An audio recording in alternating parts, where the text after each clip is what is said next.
Assalamualaikum warahmatullahi wabarakatuh. Perkenalkan, nama saya Rizky Andi Pratama dari kelas 12 TKR 4 absen 16. Kali ini saya akan mendiagnosis dan perbaikan sistem pelumasan dan sistem pendinginan pada mobil.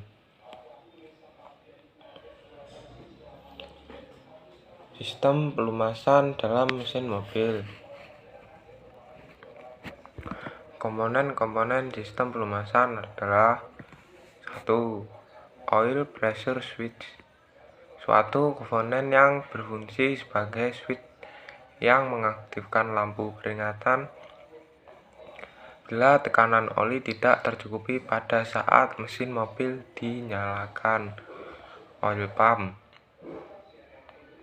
suatu komponen yang berfungsi untuk menarik oli yang berada di oil pump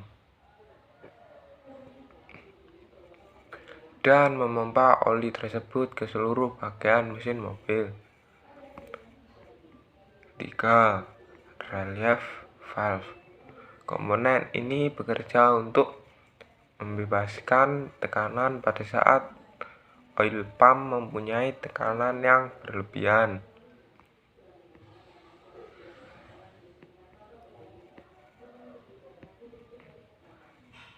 Yang keempat, oil strainer, komponen yang berupa saringan oli dan terpasang di saluran masuk oli untuk memisahkan partikel yang besar dari oli. 5. Oil filter, komponen ini berfungsi sebagai penyaring kotoran yang tidak diinginkan dari oli mesin yang secara bertahap akan terkontaminasi dengan kotoran besi dan lainnya. Apabila mesin mulai di start, gesekan antara bagian-bagian mesin akan mengurangi tenaga mesin. Oli pelumas yang memberikan pelumasan secara tetap pada bagian-bagian mesin untuk mencegah dan membatasi keausan. Pelumasan ini dilakukan oleh sistem pelumasan mesin.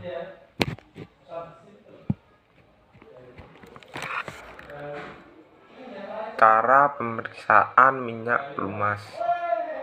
1. Tempatkan kendaraan di tempat yang rata. 2. Apabila kendaraan habis perjalanan atau panas, tunggu 30 menit. 3. Apabila kendaraan dalam kondisi dingin,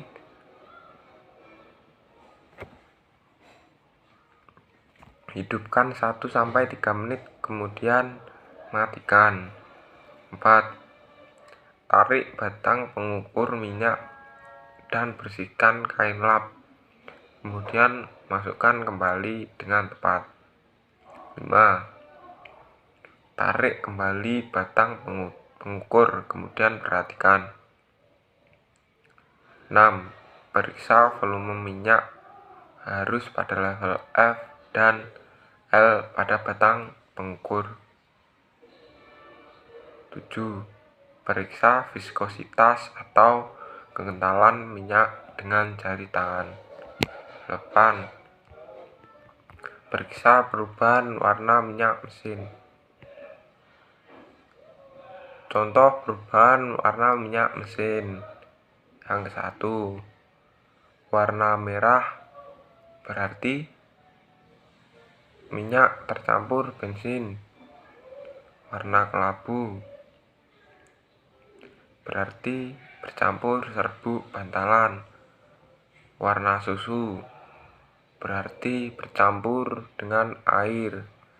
Warna coklat berarti bercampur dengan karbon. Minyak pelumas mesin bensin disarankan menggunakan minyak dengan tingkat kekentalan SAE 30 atau 20W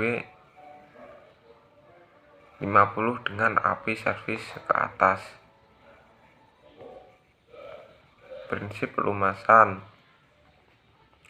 Tidak bisa dipungkiri, pelumas atau yang lebih kita disebut dengan oli merupakan bagian tak terpisahkan dari kendaraan bermotor. Tanpa pelumas, mobil secanggih apapun dipastikan tidak bisa bekerja. Ibarat pada manusia, pelumasnya adalah darah. Pelumas sangat menentukan kemampuan kerja sebuah mesin, baik di bidang otomotif maupun di bidang industri. Salah memilih pelumas bisa berakibat fatal. Bila mutu pelumas jelek dan tercemar, mesin bisa rontok dalam waktu dekat.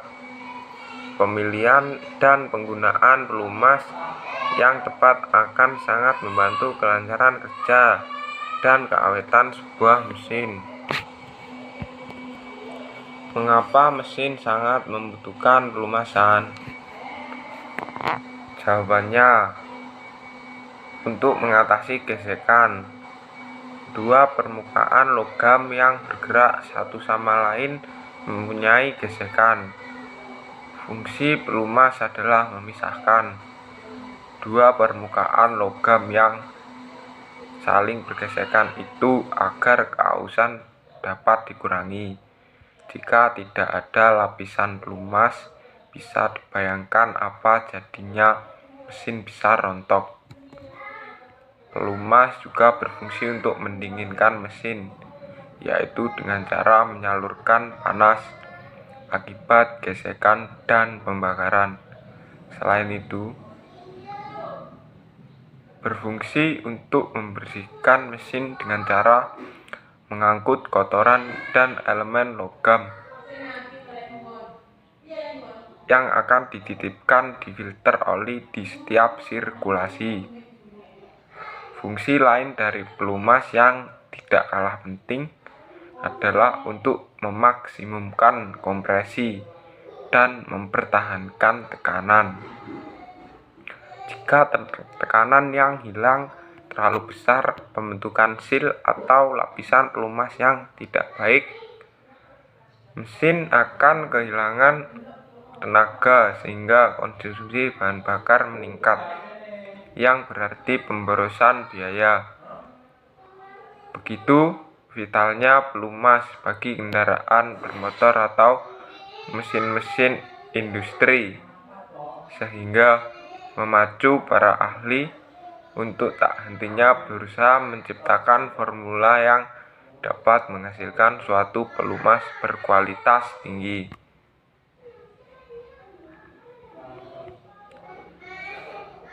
Fungsi pelumas: 1. Mengendalikan gesekan.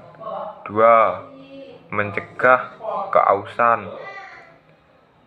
3. Mendinginkan mesin. 4. Mencegah korosi.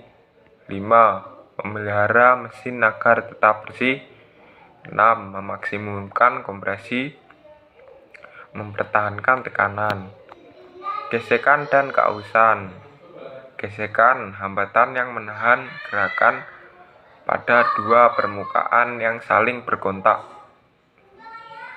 dan bergerak relatif.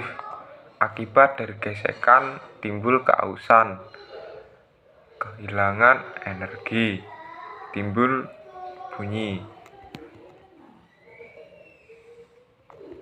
Keausan, proses hilangnya sebagian material dari salah satu atau kedua permukaan yang saling berkontak dan bergerak relatif. Akibat dari keausan, mengurangi umur pakai mesin, mengurangi kinerja mesin, bahan dasar dan aditif. Bahan dasar dari pelumas adalah base oil yang didapat dari crude oil atau minyak mentah.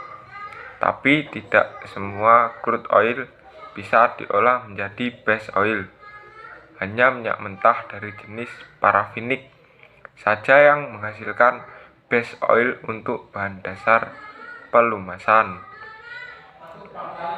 Sayangnya, minyak mentah jenis ini sangat terbatas kandungannya di perut bumi. Untuk mendapatkan pelumas yang sesuai dengan perbaikan spesifikasi yang dibutuhkan mesin, ke dalam base oil ditambahkan aditif.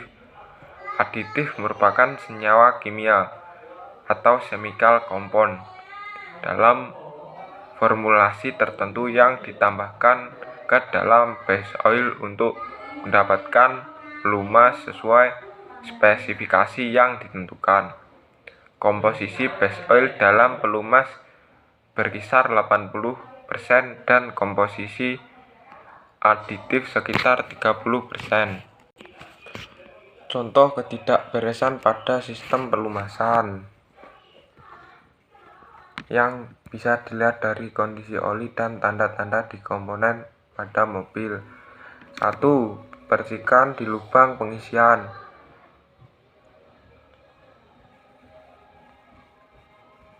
Hal ini bisa dilakukan kapan saja, siapa saja, dan di mana saja. Langkah pertama, hidupkan mesin mobil.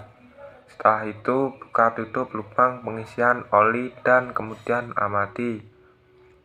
Pastikan Anda melihat cairan oli yang seperti busa di permukaan lubang, atau ada percikan cairan oli yang muncul di permukaan lubang.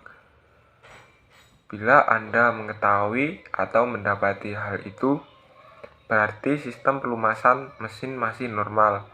Sebaliknya, bila tidak ada tanda-tanda seperti itu, berarti sistem pelumasan mengalami masalah. Ada kemungkinan kerusakan.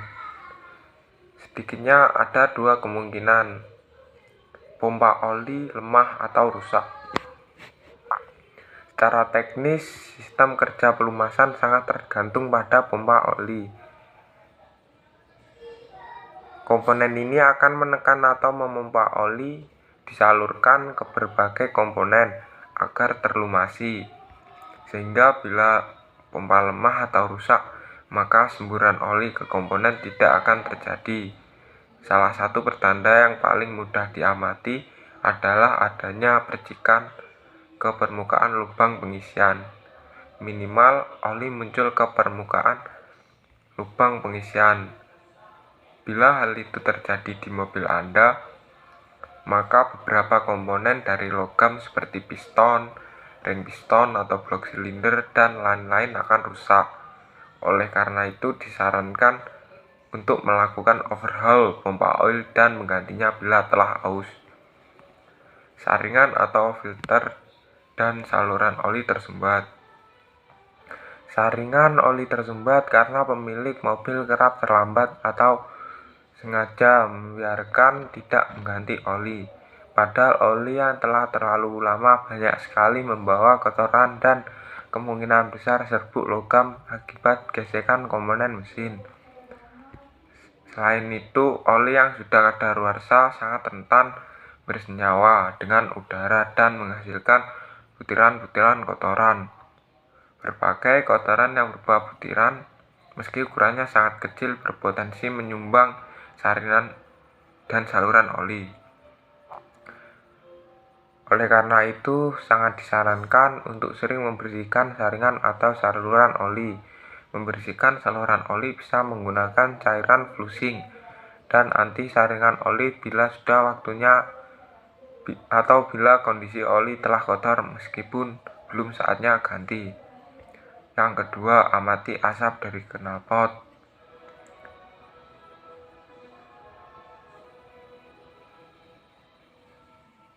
Cara lain yang cukup gampang untuk mengetahui sistem pelumasan masih normal atau tidak adalah dengan melihat kepulan asap di knalpot. Bila banyak asap tebal putih atau hitam yang pekat dari knalpot, berarti ada kemungkinan sistem pelumasan terganggu. Karena ada oli yang merembes ke ruang bakar dan ikut terbakar di saat campuran bahan bakar dan udara terbakar di ruang bahan bakar. di ruang bakar. Oli yang terbakar akan menimbulkan asap pekat. Bila oli merembes, berarti volumenya kurang. Sedangkan seiring dengan berkurangnya volume, maka proses pelumasan komponen-komponen mesin juga tidak berlangsung sempurna. Oli merembes karena karet seal atau gasket di sambungan bagian mesin rusak dan sudah aus. Karena itu harus segera ganti seal itu.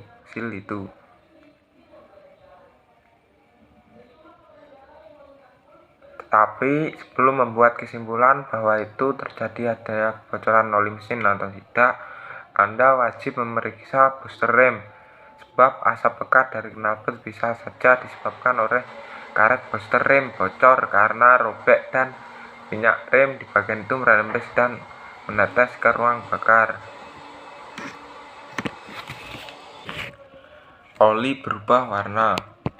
Ketidakberesan dalam sistem pelumasan tidak hanya disebabkan oleh volume yang berkurang, tapi juga kualitas oli yang sudah tidak bagus. Oli yang telah bereaksi dengan zat lain, baik air, udara, atau zat lain, unsur-unsur pokoknya akan rusak. Minyak pelumasan itu tidak berfungsi maksimal dalam melumasi komponen-komponen mesin. Akibatnya piston ring, piston, blok silinder, dan lain-lain rusak. Warna yang umum terjadi bila oli telah rusak karena terkontaminasi atau bereaksi dengan unsur lain adalah putih seperti lemak atau susu, serta kecoklatan seperti kopi susu. Umumnya warna seperti itu karena oli telah bercampur dengan air, minyak lain, atau udara karena mobil yang lama tidak digunakan. Namun ada penyebab lain meski jarang terjadi, yaitu karena silinder head melenting atau melengkung. Karena mesin overheating, silinder head tidak lagi menempel rapat dengan blok silinder, sehingga ada celah di antara keduanya. Alhasil, air radiator yang terdapat pada water jacket merembes dan bercampur dengan oli. Saat itulah bereaksi secara kimiawi dengan unsur hidrogen yang ada di air. Bila itu terjadi, maka fungsi oli untuk melumasi komponen mesin tidak terjadi secara maksimal. Sistem pendinginan atau cooling system juga bisa mengalami kerusakan. Banyak kasus yang dapat menyebabkan timbulnya kerusakan pada komponen pendingin, seperti kurangnya perhatian pemilik kendaraan, tidak rutin mengecek kapasitas air radiator, dan penggunaan cairan radiator yang tidak bagus. Gangguan pada komponen radiator juga berimbas pada mesin. Hal ini dipicu adanya peningkatan temperatur mesin yang berlebih atau overheat.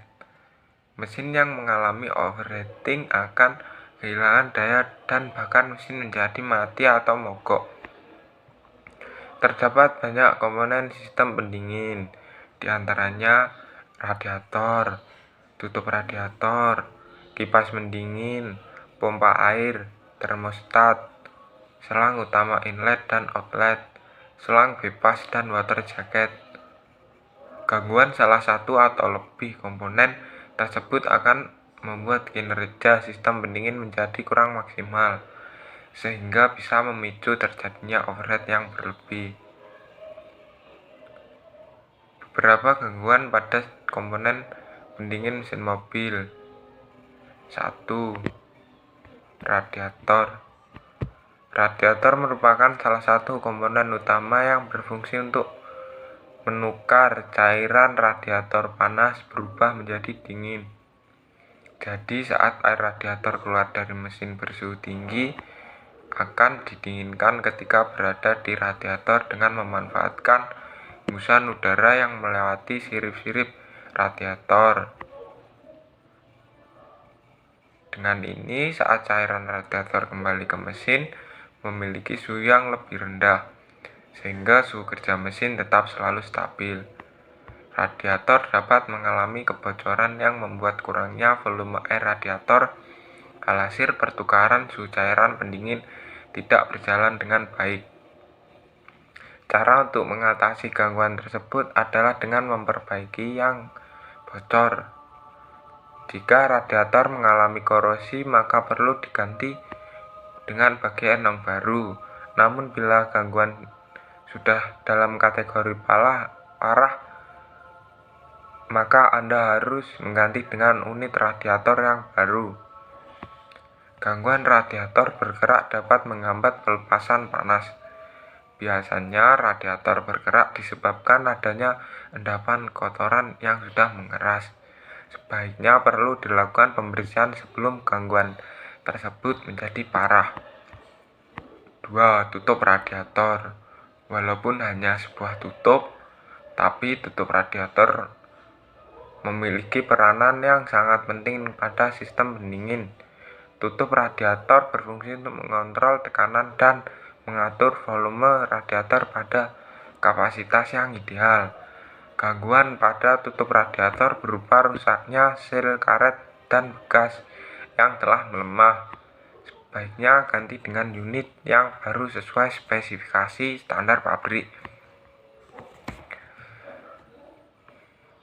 3. Kipas pendingin.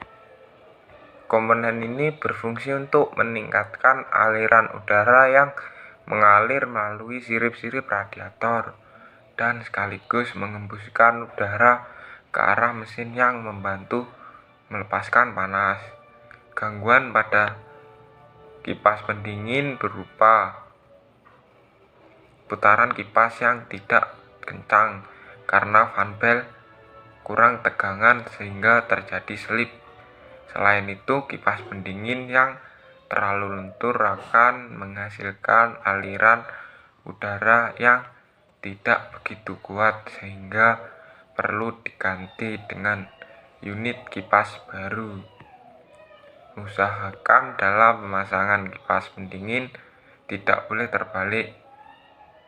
Hal ini dapat kondisi kipas terbalik akan membuat aliran udara tidak sepenuhnya diterima oleh mesin dan radiator sehingga proses pendinginan tidak optimal. 4. Pompa air. Pompa air atau water pump adalah komponen pendingin yang bertanggung jawab untuk mensirkulasikan cairan radiator tidak bekerja optimal. Alhasil pertukaran panas pun akan terganggu. Masalah yang seringkali dialami water pump adalah kebocoran.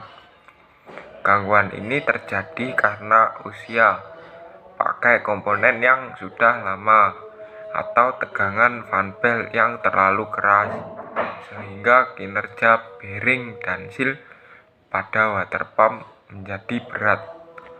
Apabila kondisi kebocoran parah, sebaiknya ganti dengan unit pompa air yang baru. 5. Termostat.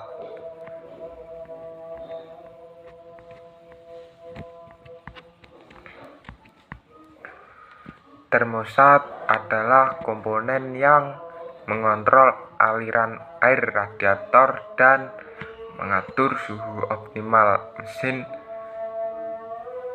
Termostat bertugas menutup air radiator dari mesin ketika suhu mesin masih rendah dan akan membuat saat suhu telah mencapai batas tertentu. Biasanya termostat membuka pada suhu mesin mencapai 80-82 derajat Celcius.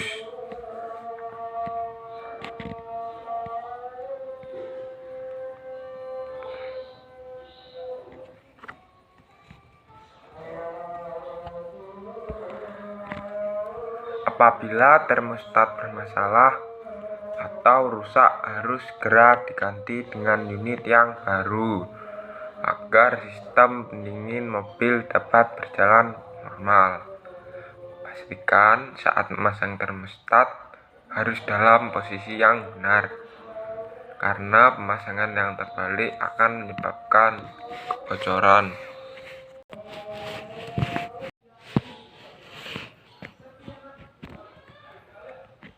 6. Selang inlet dan outlet.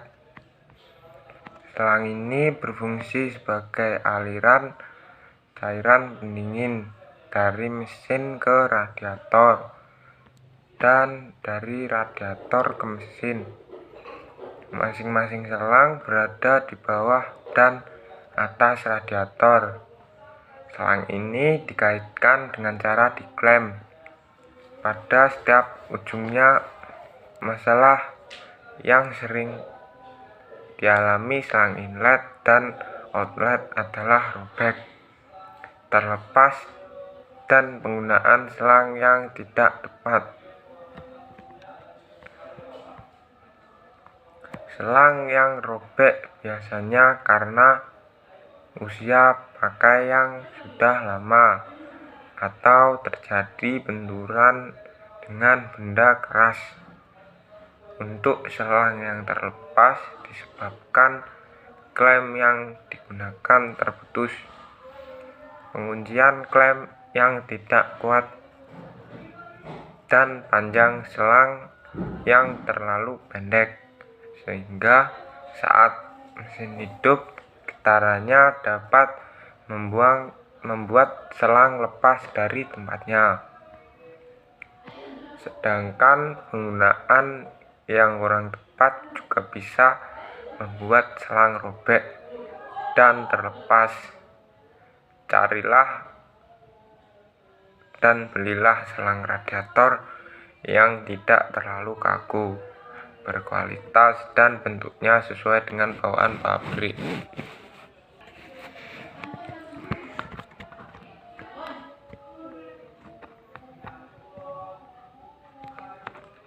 Yang ketujuh, selang bebas.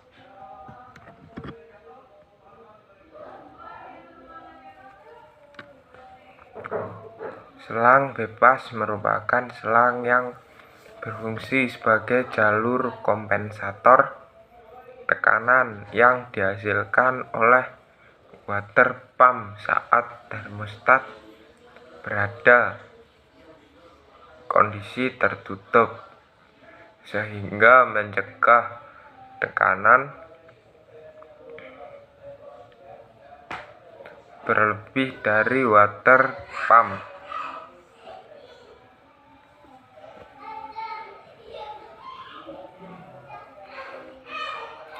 Selang ini terletak di bagian bawah rumah termostat dengan ukuran panjang sekitar 10 cm. Selang bebas sering mengalami kebocoran dan sobek. Biasanya masalah tersebut disebabkan masa pakai selang yang sudah lama atau kualitas selang dan pemakaian selang yang tidak sesuai anjuran pabrik. Cara memperbaikinya adalah ganti selang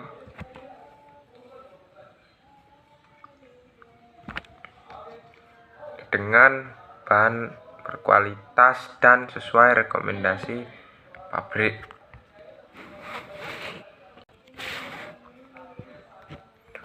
Lepan water jacket. Water jacket adalah ruang aliran air radiator yang terletak pada blok mesin dan kepala silinder. Water jacket menyelubungi bagian mesin yang menghasilkan panas ketika mesin bekerja, dan di ruang water jacket terjadi penyerapan panas yang dilakukan oleh cairan radiator terhadap